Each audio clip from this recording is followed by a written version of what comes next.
Woo. Hello, everyone. Welcome to the March edition of Real Talk Transforming Your Energy. It's March 30th. Wow, we are at the end of the month already. And I have my special guest, Lauren DeVera, here. But before we begin, I actually want to hold a moment of silence for what's going on in the AAPI community. So if you want to join us, just what I'm going to do is just sit still and close my eyes for a few seconds. And Lauren, if you want to join me as well, just to honor, what is really going on and how devastating, how frustrating it's been. And I just personally want to send out, my love and peace, for all of this. Like it's been really hard for me to digest certain things around this topic. And I know a lot of us feel the same way about it. So if you want to join us for a few seconds, again, you can sit still with us, close your eyes, and just take a few deep breaths and sending love and healing out there.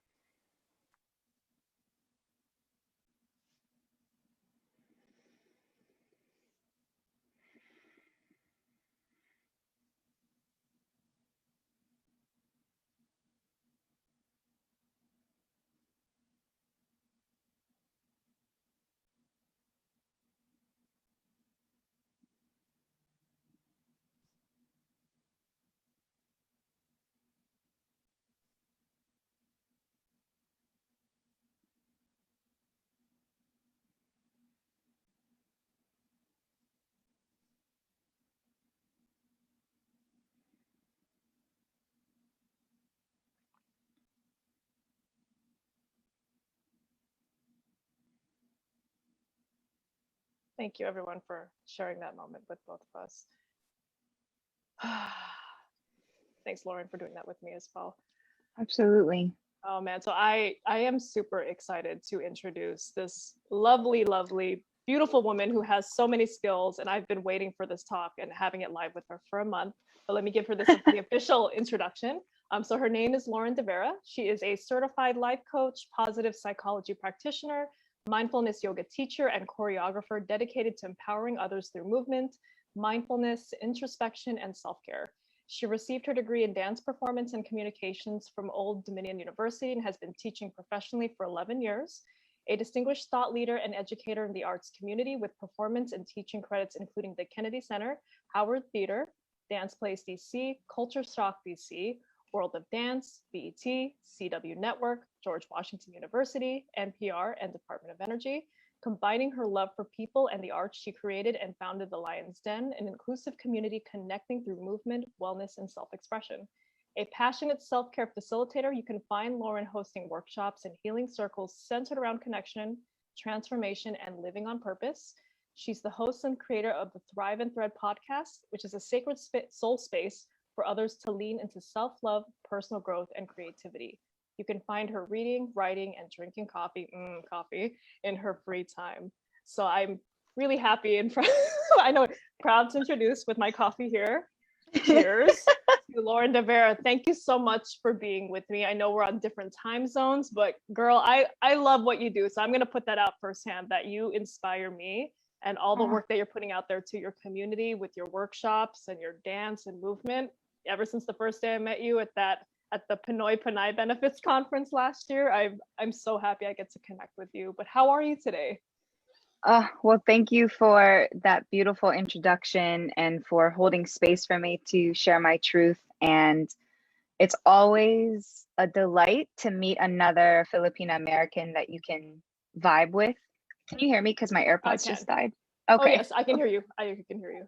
Can you still hear me now? Yes, I can hear you now. Okay. You're good. You're good. Yes. Of course, my AirPods would die in the middle of this. That was my bubble tea AirPod Pro case, by the way. Awesome. How am I doing? Yeah, that's the question of the last 12 months. How are we doing?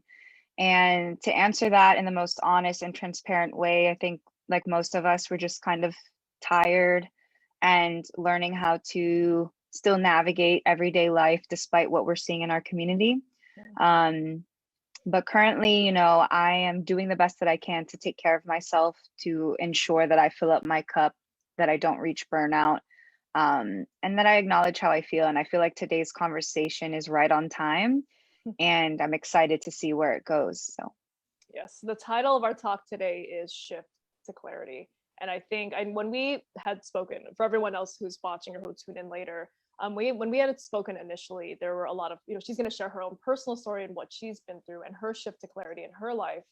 But she's correct. I think the timing of this talk and everything that has been going on in March, so Women's History Month, as well as what's been going on in the AAPI community and what she's doing for her community, has been something that is well needed in this time. So I'm very, again, happy to have you as a guest. It's very relevant. I think it was meant to happen. I don't necessarily believe in coincidences. I believe that it's destined that you're here at this time at the end of the month, and we get to end March together and end it strong. So love it. Share more about you, my dear. Would love to hear more. Yeah. So I'm like, where do I begin? Currently, right now, a year into this pandemic, I had to make a lot of shifts. Pre-pandemic, I was teaching dance, yoga, bar, and meditation in person, and living that teaching artist life where I was driving everywhere and teaching multiple classes a day and feeling really tired and just doing like the artist life because I thought that that's what I had to do.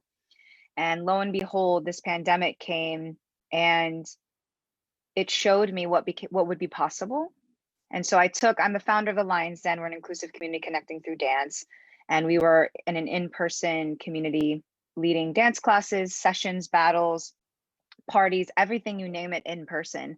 And when the pandemic came and I lost all my jobs, I had to get super creative. And thankfully, just like you said, I don't believe in coincidence. I think there's a reason behind everything. I launched my website January of last year.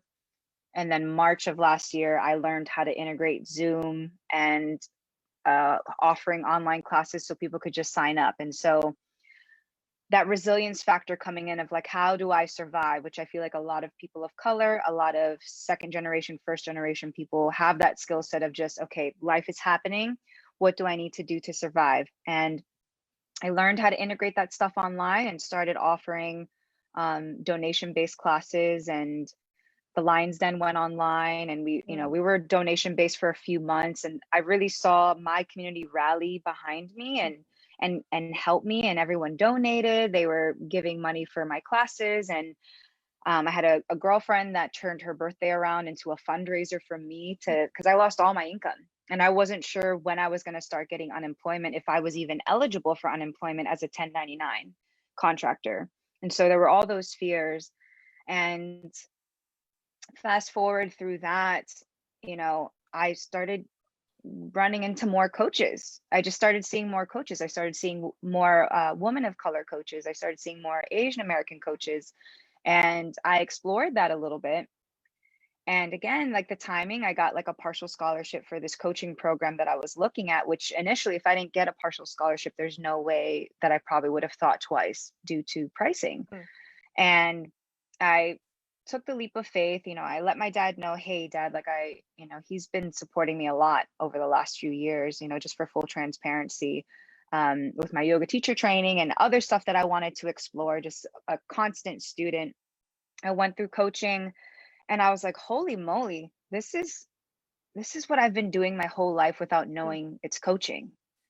Like being a leader in the dance community, yet all these dancers always reaching out to me for certain things. And like, people don't see that I'm on the phone with younger dancers who are sharing some of their struggles and things of that sort. And so coaching put more language around to what I was doing. And the training gave me the technique on how to be a good coach.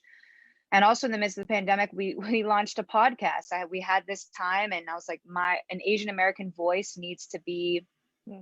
Is that really loud for you? A little bit. Oh, okay, no. Cool. An Asian American woman of color voice in wellness. Like, I was like, there needs to be something like that in the podcasting world. And so my friend Jessica, she's my producer. She's also Filipino American. We kind of took the summertime into figuring out how to launch a podcast. And so in the middle of the pandemic, I went online, I launched a podcast, I learned how to coach, and just been doing, but also being very mindful of like how to honor myself, honor my needs. And fast forward to today, we led 2 healing circles, one last week and the week before for the AAPI community. And we just ended quarter 1. and my coaching training had just ended, and there was a lot of things kind of coming to an end, and sometimes that can be terrifying, and I could start to feel some like, oh God, what are we going to do now that you're not going to be as busy as you've been used to being? And so that's something that I'm exploring now as we enter into April, May, and June is, Lauren, don't be so quick to sign up for something. Don't be so quick to fill up your schedule. How can we sit with this space in the calendar and refine what you have and set vision for the rest of the year? Because as an ENFP personality type, I just do. I don't overplan. I don't overthink it. I have an idea and I just go for it. So it works in the short term, but then in the long term, it's like, okay, where are the systems? What's the process here? Where's the sustainability? And so I'm kind of in that flow of figuring that out in my life. Gotcha. I mean, you've done, again, like so many amazing things. And I wanted to appreciate that. And that is a form of growth, is sitting still where you are in the moment. Thank you. So truly like water the seed and have it grow in a certain way. Because sometimes if we water it a little too much, it won't grow. So I hear what you're saying with that. And it's great to hear that you are taking the risk. And I think I just want to put that out there for folks who are, scared to reach their goals or scared to try something new. And it is taking that risk, taking that leap of faith. I use the analogy from The Last Crusade from Indiana Jones. If you guys have watched that, he goes for like I don't know if you've seen that movie, but he goes for the Holy Grail. So he has to do like 3 tests. And the last one is called the leap of faith. So it wasn't until the point like he believed that the path was already laid out for him. So sometimes in that way, you just have to stop and believe in that this is going to go somewhere and that path will just show and shine. So I think that's what I'm hearing. Yeah, like the quantum leap that some people talk about, that's kind of like more spirituality language. But I will say that is a skill. Before I knew I was becoming an entrepreneur, being able to take risk with unapologetically is a skill set. Wow. And I realized that a huge majority of my life was living on risk, like unsure of how much money was going to come in every month, and still applying for programs despite not having enough money. Like that, the normal brain would be like, hey, you don't have enough money in the bank account, there's no way in hell you're going to do that program. But with me with me, or whoever identifies as like someone that can do that, it's like, no, I'm going to find a way. And I feel this so deeply in my core that this investment, I'm going to make it back in tenfold. And with coaching, I didn't wait until I got that certification. I started coaching like a month into the program and made back my investment already. Wow. And the trainers were like, whoa, Lauren, like you are excelling like really quickly, because most people wait till they graduate, but you don't have to wait until you graduate to start coaching, because it is an unregulated industry, like a lot of other industries are. But yeah, anything I was learning, I was applying it right away. Boom.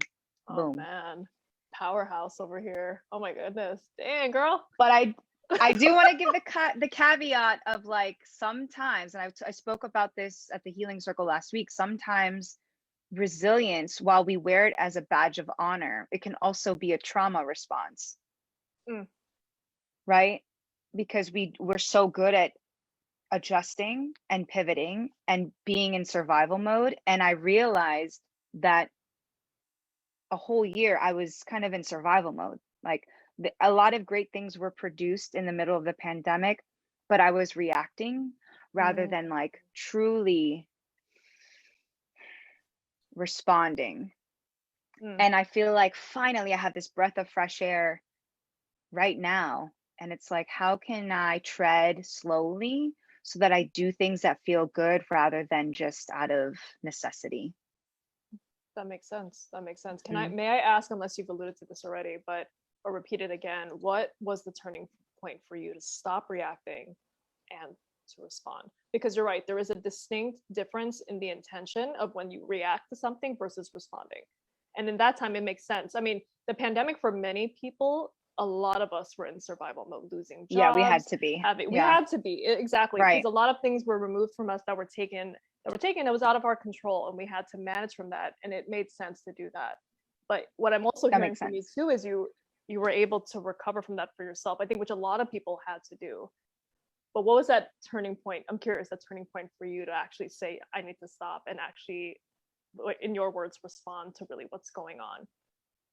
Yes. So with the Lion's Den, I have a team. They're a volunteer team. They don't get paid for their time. The only people, for full transparency, the only people getting paid at the Lion's Den are the choreographers or the teaching artists that we bring.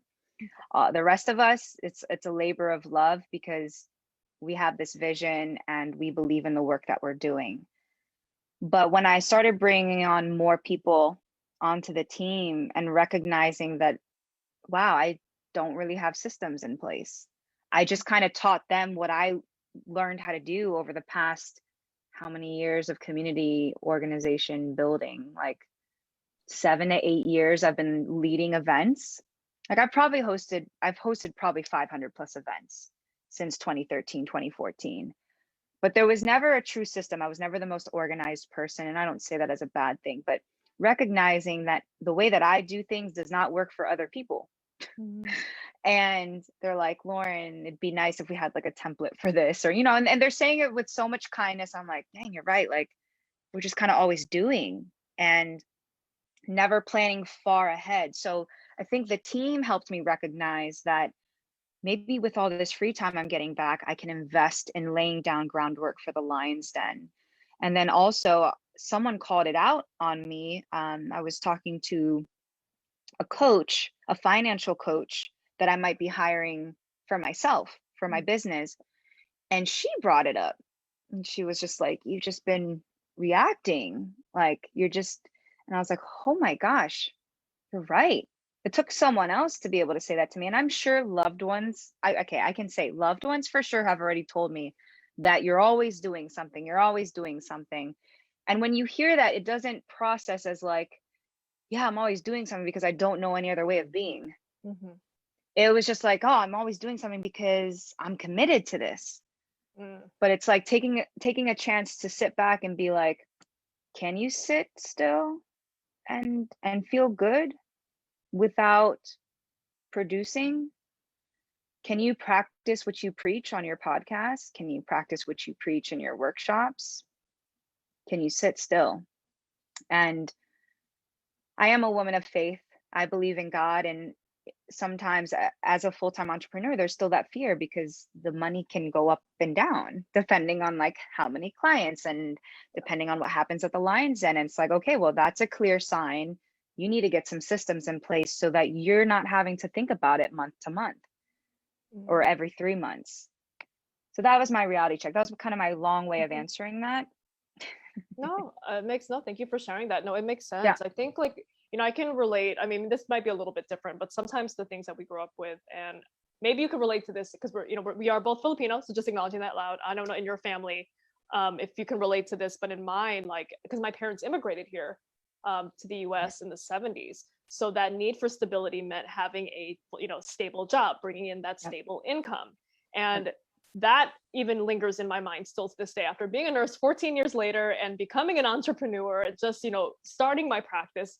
It's still something I worry about, that I still fight against, because I see it Yeah. as also as a I don't want to use the word detriment, but as something that will definitely negatively impact my dream Mm-hmm. if I don't come to terms with that healing, that it's okay sometimes to feel that sense of like loss of control. In this case, I'm talking about money. It's hard. It's Yes. hard, but I do get it. But Yes. that was ingrained in me since I was born about having that job. Of And that's why I became course. a nurse. I mean, it's a stereotypical thing to say, but like a lot of Filipinos are nurses. I No, mean, it's yes, true there's a though. joy in doing it, but there's that stability that comes with that, as well. Yes. Right. Just being Yes. truthful. Not, if I offended anyone, I do apologize. I mean, that's something I grew up with. I know a lot of other Filipino nurses I'm friends with, have a similar feeling towards that.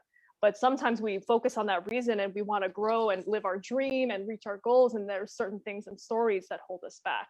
So in essence, what you're Absolutely. referring to of like sitting still, and that is one of Mm-hmm. the scary parts of coming to terms with your own truth. That's something that you believed in your whole life no longer works or doesn't serve you. So then, Mm-hmm.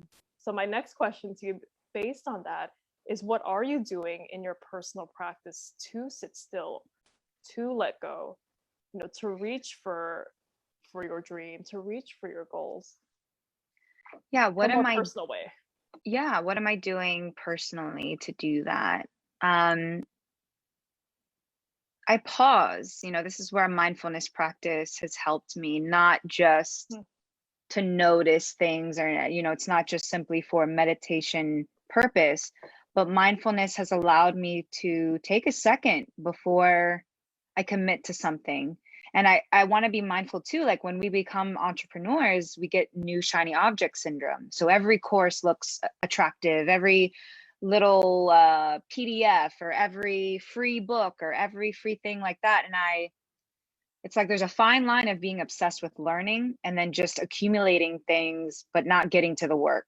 And I tell people that all the time, like, yes, be obsessed with self-development, personal growth, but when are you applying this stuff?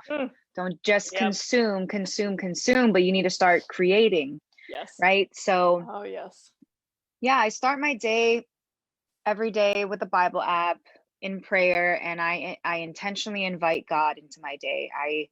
I have found that when I do that, it really shifts how I show up. I ask for patience. I ask for the ability to see people as they are rather than my interpretation. You know, I think that this would be a helpful skill for those that work in the 9 to 5 place with coworkers that you don't get along with, and we're always frustrated with other people, and taking a second to look at that person as another human who wants the same thing as you, but doesn't maybe have the skill sets to do that, or doesn't have the vernacular to articulate what it is they need. And so every day I'm asking for grace and for patience as I work with my Lions Den team, as I navigate acquiring new clients, and being mindful of how I show up on social media, being mindful of how I show up even in a coaching call. It can be very easy to get out of the coaching seat and come into like inspirational mode, or come into like consultation mode. And so having that ability to see outside myself, like, Lauren, how are you showing up right now? Are you projecting your opinion, or are you trusting that the client is their own expert? And so just little things like that, recognizing how I am in friendships, recognizing if I start to feel a little catty or annoyed or bitter. And it's like, okay, why? And so this is where my journaling practice comes in. Like I journal what I feel. I did an Instagram live last week on how to journal through anxiety. And it's like writing out, separating the fears from the facts. Like really, like what is fear and what is fact? And then from there, starting to mother myself, love on myself, celebrate myself. Hey, Lauren, you did great yesterday. Hey, I'm really proud of you for doing XYZ. I'm really proud of you for still being here despite XYZ. And so I would say my faith, journaling practice. What else? I do want to move my body more. I've recognized that I've kind of put that on the back burner a little bit. So that's something that I want to explore. But yeah, that's the best way that I can answer that is taking care of my spiritual and emotional self before anything else, even before the physical sometimes. And I'm a huge advocate for movement. I've been teaching movement for 11 years, but it's all encompassing. You can't just do the movement without the mental. Yeah. Oh, I absolutely agree. And that's something I also advocate in my practice as well. I mean, being a nurse for years, and I mean, even just with this coaching practice of what really, of how, or not of what really, sorry, let me rephrase this, how important it is to start from within. And I think a lot of us are mistaken that it's just physical health and it's just movement. And it goes way deeper than that. It's how do you think about yourself when you wake up early in the morning, right? How do you handle or even choose a path? I call it either like the impulsive or clear path. If something does bug you, where you're getting into a mode, and I can relate. Sometimes I get a little catty, or I get irritated, or I start to feel jealous, with certain things. And I have to think about, I'm like, wait a minute. I'm like, why am I feeling this way? And it's not about the other person. It's essentially about myself. And I hear that that's what you're leading to, is always looking at yourself as the primary source of your own feelings. Absolutely. Yes, someone can trigger it. I'm not saying that someone cannot make you feel a certain way. However, how you respond to it, you take that moment to pause. Is it truly about them, or is it about you? Right. And looking at differentiate between both. So I totally hear, what you're saying with that, but it's hard for folks to take that moment and pause and sit still.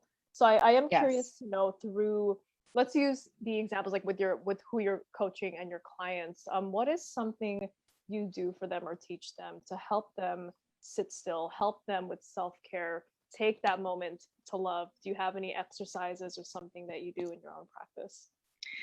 Yeah, so with my clients, we typically start with a grounding, depending on who it is and like what they're comfortable with. Um, and everything I offer them is something that I've done myself, you know, like even transitions between Zoom calls, taking a moment to look away from the screen and like reset, or setting an intentional buffer between appointments, between gigs, and experiencing or being an advocate for starting the morning the right way or the healthy way, because how you really start your morning does set the tone for the day. But oftentimes, if people haven't experienced what an awesome morning looks like, they don't see the value in it. And so I'm really an advocate for like, hey, just give it one try, waking up early and doing the things that bring you joy. Don't do the self-care things just because everyone tells you to do that. But if it's art, do the art. If it's reading, do the reading. How can you give yourself time first before you go into the rest of your day, before you start expending your energy? And being mindful of when you have the best energy for certain things too. And I think that's something we don't talk about enough, is most of us plan our day based on events happening, based on like, Yep, right? yeah. Right? Based on like the open times. And it's like, no, no, no. If you are depleted mentally and emotionally by 5 o'clock, you probably shouldn't be doing a client call at that time. Or if you work in a creative job 9 to 5 and you've been wanting to work on your creative stuff, but you wait until after work to do it, you're creatively depleted by then. So how can we restructure the day based on your creative energy, based on your mental energy, your emotional energy, and even your spiritual energy? And that's the thing too, is we don't talk about the spiritual energy enough, because you can be doing all the right things and still feel depleted. So that's when it's like, okay, whoa, what do I need? I need Jesus. I need something, right? And it's like, whatever it is, fill up on it, because we're human and we're not made to be Superwoman, Superman. We have our flaws and we get tired. And it's like humbling yourself and recognizing, hey, I'm not here to save the world. I only have so much energy in a day. And when is the right time to like call it a day and fill up my cup, get some sleep, and start over the next day? No, I love that.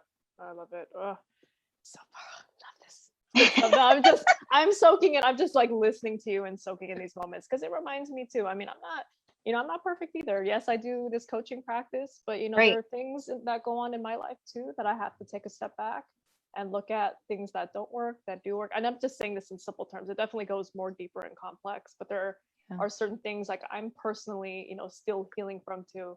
So I think it's great to meet other coaches and entrepreneurs who have similar struggles on this route of also coaching others and guiding them as well, because it's a process.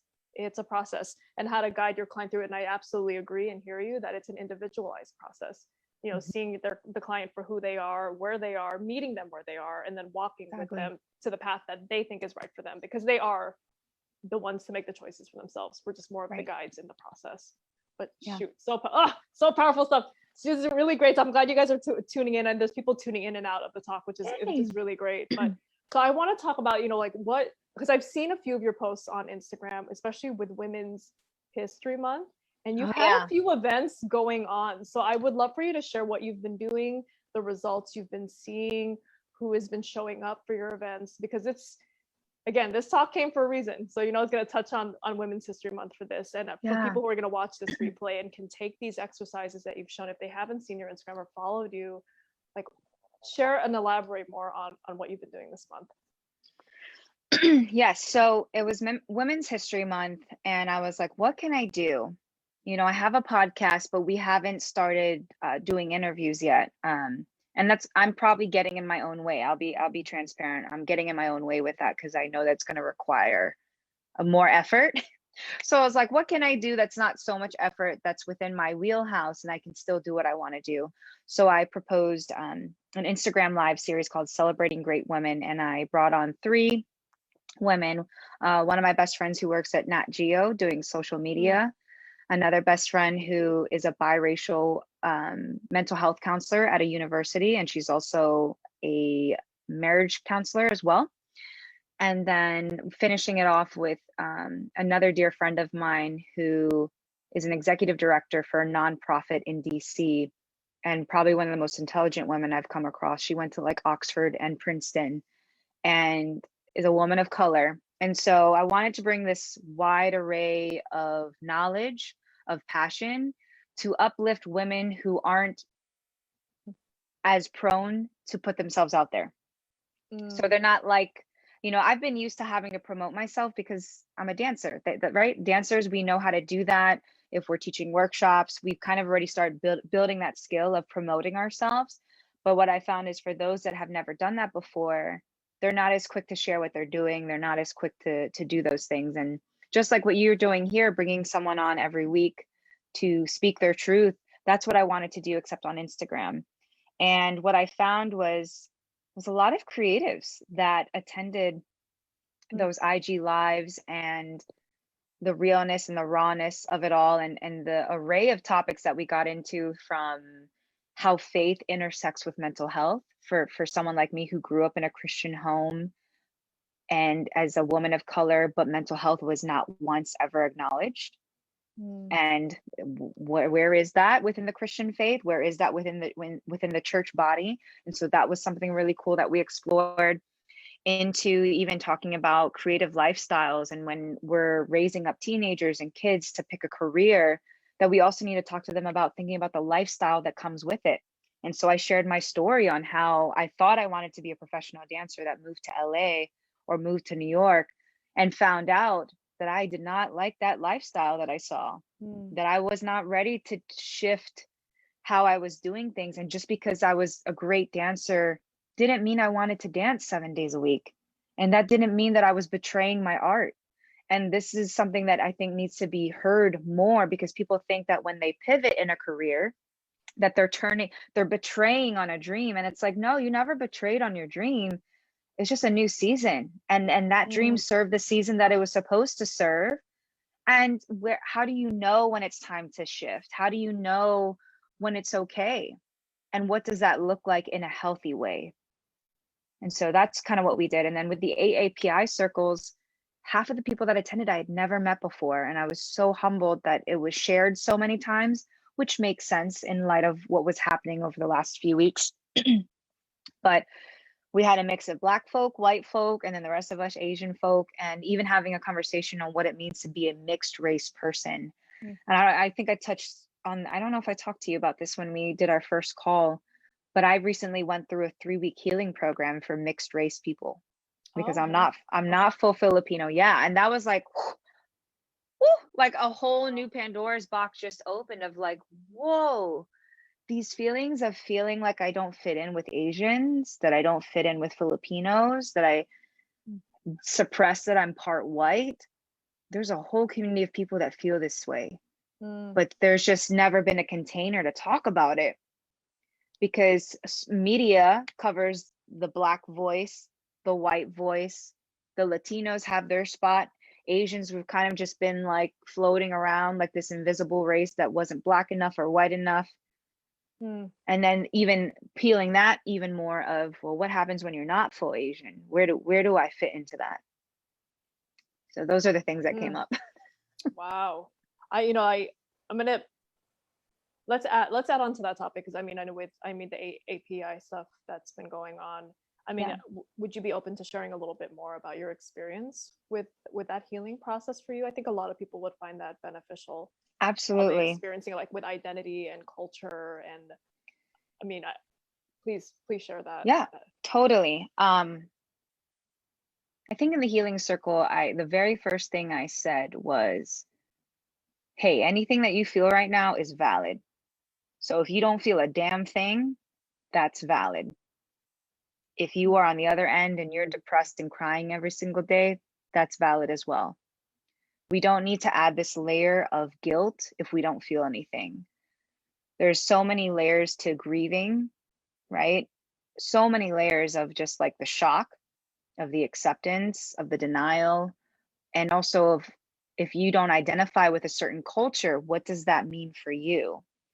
And so when we had this AAPI circle, it was such a wide range of people that are full Filipino or full Asian, to someone like me, who I don't like to use percentages anymore, but 3/4 Filipino, 1/4 white, Polish to be exact, to someone who is half Japanese, half white, and voicing that at first they didn't feel anything when they were seeing these things, and recognizing that sometimes we are perhaps desensitized to seeing this stuff depending on our upbringing. If you're an Asian person who didn't grow up around a lot of Asian people, you may feel far removed hearing about all this, and you may be judging yourself when you see someone else's social media post, write this 3-page long post carousel about how they're so distraught, and you're like, damn, I don't feel that way. What does that say about me?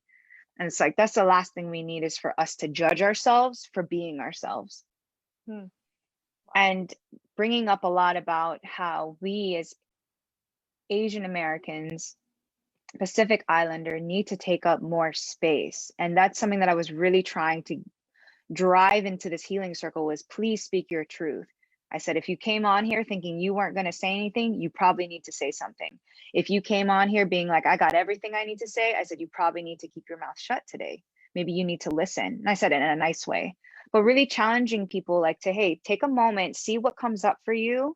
If you're always quick to say something, maybe you need to pause.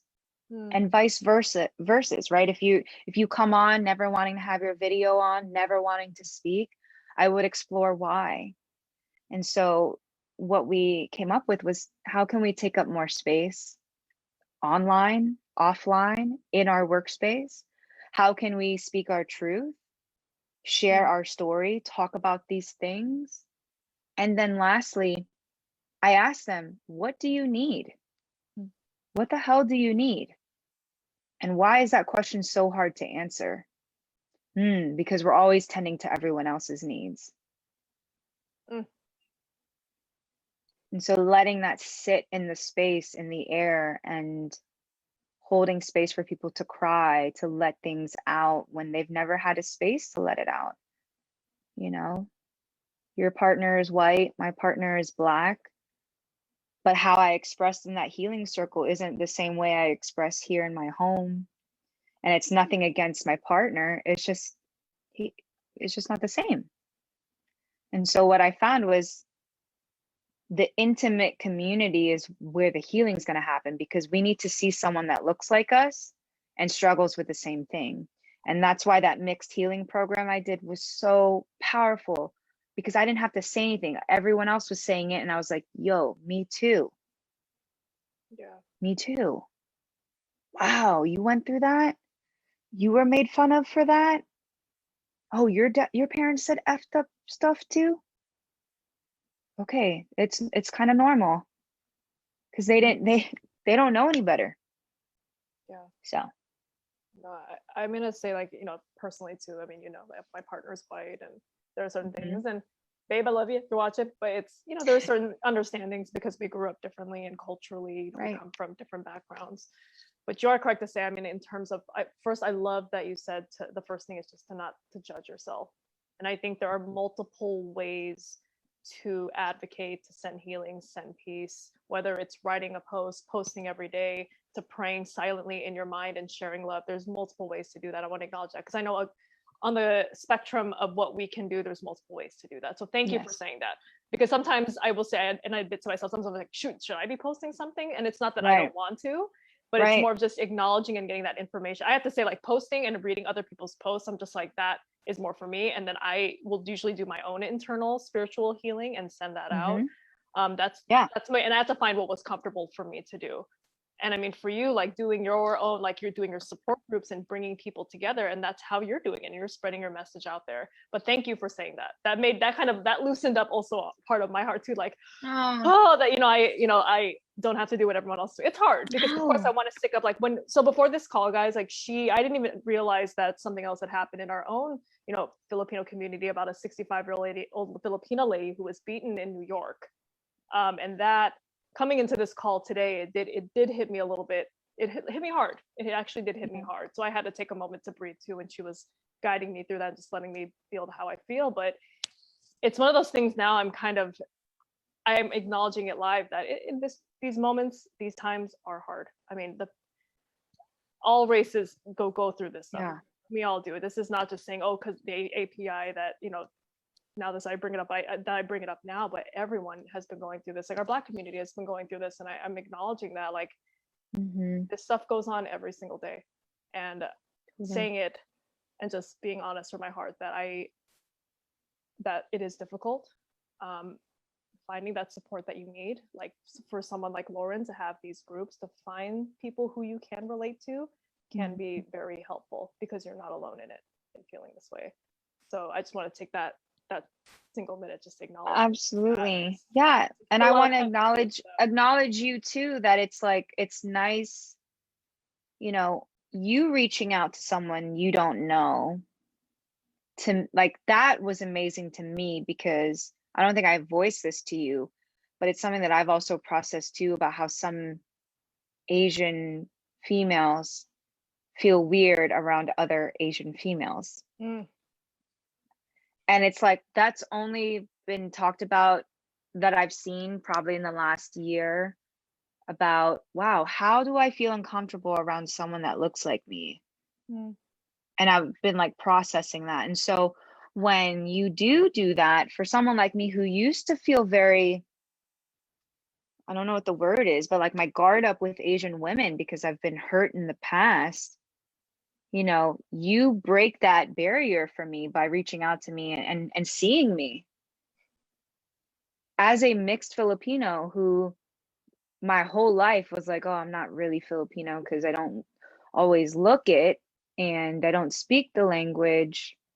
And I'm not like Manny Pacquiao all the way. It's like, what's wrong with me, right? And I do love Manny Pacquiao.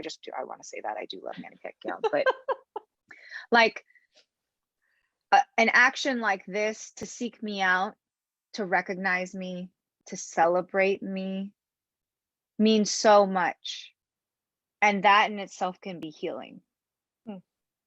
So thank you for what you do as well. It may not look like the people we see on social media. And I love that you don't feel prompted to have to make a post.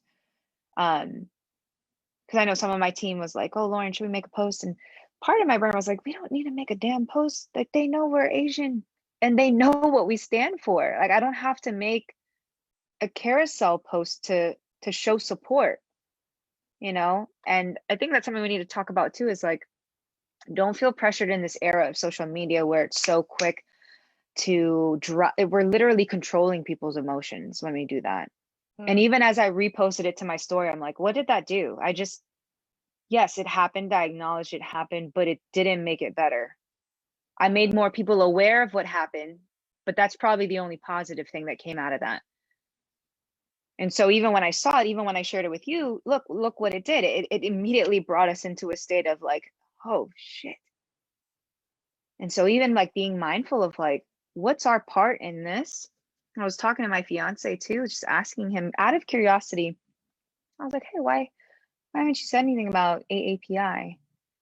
And he was like, I didn't say anything about Black Lives Matter. I'm like, well, I was like, we know that because you're in law enforcement. You're a Black man in law enforcement. So we knew that there was even no point in you posting anything, because he went through his own thing of like, well, white folk hate me and the Black folk hate me right now. I'm a Black man in law enforcement, right? And then with the AAPI thing, he was just like, me posting is not going to make anything better. And I was like, whoa. So why the hell are we all caught up in this energy? And this could be a polarizing conversation that I bring up for those that are so quick to call people out or to cancel people, and also being mindful that this cancel culture goes against what I was raised on as a Christian woman, about loving people even if they're doing evil things. And that's not talked about at all on social media. It's like, oh, defund the police, cancel this person, cancel. And I'm like, no, we're all flawed. Granted, murder is a different thing. I do want to say that murder is a completely different thing. Beating up someone is a completely different thing. But being able to take a step back and recognize that we live in a flawed world. And I don't really think racism is going to be solved in our lifetime. And so when people come to me and they're like, hopeless and despair, like even in last week's healing circle, just feeling so hopeless.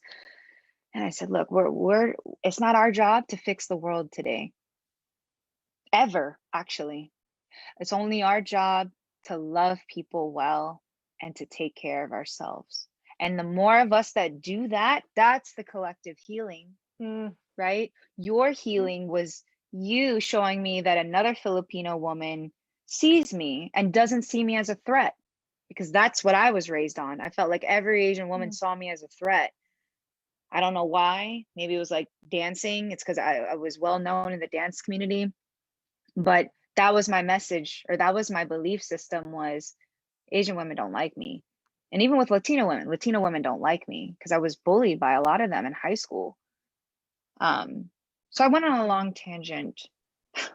No, I hear what you're saying. Thank you. Well, first Yeah. off, thank you for your kind words for me. Oh, I yes. do appreciate that. Thank you for, being on this talk with me and being yourself. And that's what I love about this monthly talk. I want to bring people on who inspire their communities and can be themselves. And I think in a world where I do agree with you, our world is flawed. There are a lot of deep, into infinite depth, I should say, infinite depth of systemic issues that bring up all of these things that, I use the word, I don't want to use the word negativity, because it's even beyond that. But there are certain stories and there's a lot of gaps and healing that need to be done for everyone throughout the world and throughout time. There's just so much that has happened and we are seeing the products of it. And I do agree with you, social media, going on this tangent, has changed a lot, even in the last 10 years. Like Facebook started off as a platform for college students only. You had to have a college email address to get onto Facebook, and that changed. But there are certain ways to use social media where there is that for what it is, to communicate with folks, or some people use it to gain followers. Who knows? The world has changed in that way. And so how do you filter that? How do you not let certain things get to you or absorb the things that you need? And you're right, it all starts, I'm going back to the whole point of this conversation, it starts from within you, and how you take care of yourself, how you're able to see beyond things, because we all are entitled to our opinions, our thoughts, our feelings, even if you don't agree with a certain person. If you're going to look above and beyond that, that is called unconditional love. It's having unconditional love for people and seeing them for who they are. And if it doesn't ring with you, that's okay. That's just who they are. And you are who you are. So I just wanted to sum that all together, that in a world where it's so flawed and there's a lot of darkness, people like me, people like you, who are bringing specks of light and sunshine to areas that are dark where people need it, sometimes can't see it, but it's there, and we can shine a little flashlight to be like, hey, reminder, we're here for you. We're here for you to support that it's okay to speak your truth, that it's okay to be honest, it's okay to feel how you feel. And girl, thank you for sharing about the whole, I had no idea, you didn't share that with me when we talked about how you felt personally about interacting with Asian women, but I love you for who you are. I saw beyond that. It wasn't even about that. It was just about how you show up in the world. It wasn't about your race or culture. It's just when I saw your posts personally and the support that you bring for women, and you're consistent with that, you're courageous every single day, and it shows in your strength. For anyone who's going to watch back at this video and really hear what she offers to the world, Lauren, you're very inspirational. And I'm so honored to have you on this talk in March, Women's History Month, celebrating being a woman. You're amazing, you're beautiful, and seriously, continue doing what you're doing. I'm glad the pandemic shook you up and put some systems in you to really continue growing your coaching practice and your space. It's great. It's great. But before I'm going to transition a little bit, unless there's anything else you want to add, I do want you to highlight anything you have coming up for your practice, for the Lion's Den, or your podcast. Please share. What do you have coming up? What do I have coming up? Well, I will give you a promo code for you and your audience, but the Lion's Den, we have a weekly dance class every Tuesday at 8 p.m. Eastern Standard Time. Different teacher, different style. And I teach yoga every Saturday morning it's pretty early for your time, but 9:45 a.m. Eastern Standard Time. So you're welcome to join in on that. The podcast, Thrive and Thread, follow us on Spotify, Apple, Stitcher, Google. We release a podcast episode every other week. And so the 20th episode is releasing this Thursday. I still need to record it, so I couldn't tell you exactly what topic it'll be on. But if you ever want meditations, we have about 9 to 10 meditations on that podcast. And I'm open for coaching and things of that sort. I know you're a coach. But yes, offering workshops and a lot of fun stuff coming up in the next few months. And the best way to reach out to me is probably through my Instagram, which is the Lauren DeVera, on Twitter as well, or my website, lauren-devera.com. Yeah. Nice. No, you have a lot of resources, girl. So anyone who's watching, check out her resources, follow her on Instagram. Really, if this is something that calls to you to be around someone like her who is very powerful and empowering, especially for women of color. I mean, and during these times, it's hard. It's hard. And I'm going to acknowledge that again. It is. There's no other way to put that other than it's hard, but there are people out there who can support you during this time. And I mean, I honestly, just even in the short moment before this call, felt that support from you, Lauren. So thank you for holding space for me for me to process that earlier. So you guys, wow, this is, woo, I'm just like, this is probably one of the deeper talks I've had since July, when this whole thing. Whoa. Sorry. Just really diving. I mean, every guest has brought something really special, but it's, of course, sharing the platform with you, a fellow like Filipino woman and entrepreneur and coach with similar purposes. And we want to bring that self-care and love to others and help them shine their light from within. So thank you, Lauren, for being you. Thank you. Oh, girl, I'm like, decompress after this call. We're still live, but I know. I'm like, I'm glad I wore a sleeveless shirt. I'm so real. I'm like, I'm hot fire. Oh, girl, you are fired. I can feel that from you. But thank you so much for tuning in, everyone. This is the March edition of Real Talk Transform Your Energy in 2021 with Lauren DeVera. Again, please follow her on Instagram at the Lauren DeVera. So there it is right there. She has it. If you're going to look for the name, she typed it for her Zoom, so you can see it right there on the left side of her screen. But anyway, take care, everyone, and have a good day. Bye. Bye. Thank you.